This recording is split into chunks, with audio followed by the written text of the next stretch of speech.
When will Jesus return? Let's learn that we do not know when Christ will return, but that he will come back, and we must keep watch. Let's discuss Matthew 24, verses 36 through 44, prophecy and keeping watch. However, no one knows the day or hour when these things will happen, not even the angels in heaven, or the Son himself. Only the Father knows. When the Son of Man returns, it'll be like it was in Noah's day. In those days, before the flood, the people were enjoying banquets and parties and weddings, right up to the time Noah entered his boat. People didn't realize what was going to happen until the flood came and swept them all away. That's the way it'll be when the Son of Man comes. 2 men will be working together in the field. One will be taken, the other left. 2 women will be grinding flour at the mill. One will be taken, the other left.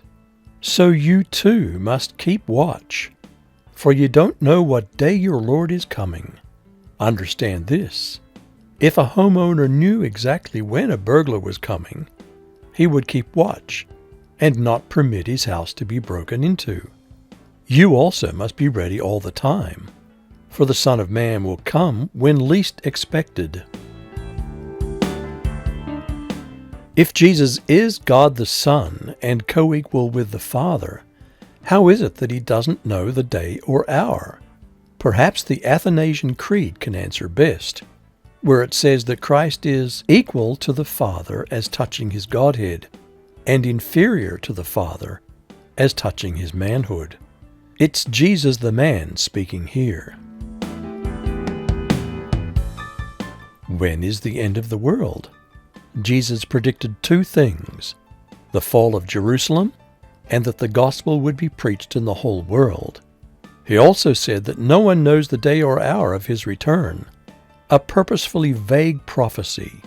We keep watch because we don't know on what day our Lord will come. Jesus included a picture of apparent normality like in Noah's day: meals, marriages, agriculture. In this outward sense of normalcy, we can become deluded that we don't need to keep vigilant watch in prayerful preparation for his return. It appears that in apocalyptic times, there may also be periods of normalcy. During those times, watching will be even more imperative. All our prophetic theories are inadequate. The so-called left behind theories have difficulties with this passage. Jesus compares those taken away with those evil people swept away in Noah's flood. The natural reading of this passage seems to be the opposite of the left behind theories. We have enough clues to encourage hope and enough left out to stimulate faith. One of the mandates in the passage is to watch. The task of a watchman is vigilance. In Matthew 26:41, we're encouraged to watch and pray, that we do not give in to temptation. Jesus encouraged us in this passage to be ready at all times, because he's coming at an hour when we don't think he will. Shepherds watched their flocks by night to protect them.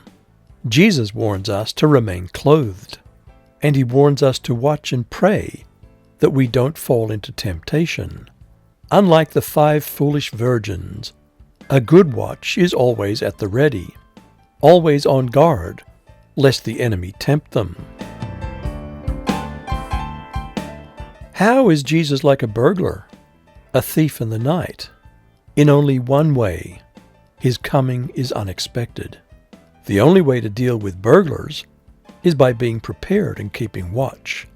Most people will be uninterested in Jesus and unaware of the approach of his coming. Jesus challenges us to stay alert, be vigilant, prepared for his coming. Rather than becoming sucked into the consumerism and materialism of this world, let's live out the kingdom of God here and now. Like St. Nicholas from Myra, who gave away his life's fortune so that others could be blessed. We cannot know when Christ will return, but he will, and we must keep watch.